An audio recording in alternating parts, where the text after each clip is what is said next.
Okay, reflections. So we did reflections last year quite a bit. For example, if I said that my parent function or my common function is y equals the square root of x, right? We know what that looks like. Right? That looks like that.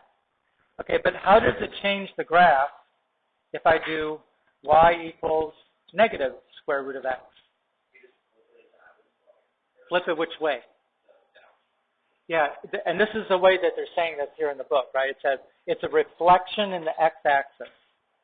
You know, we would maybe just say it's a flip across the x-axis. They're calling it a reflection in the x-axis. But that one I think we're pretty familiar with, right? We may not be as familiar with the second one,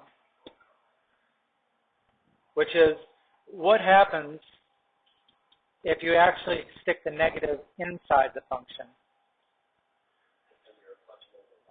Yeah, I mean, you could read it right here, right? It's a reflection in the y-axis, right? Remember, the square root function, we expect the domain is x greater than or equal to 0.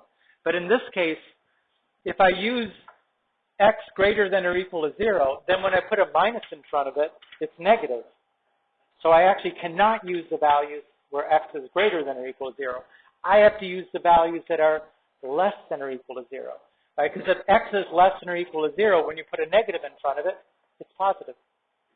So the graph looks like this.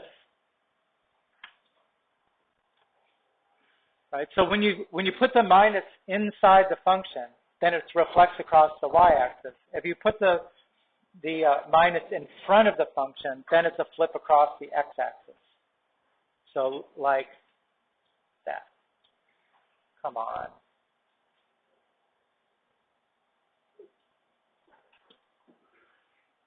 Right? And I think, I know that we did the first one often, all the time in Algebra 2. We may not have done the second one very much, if at all.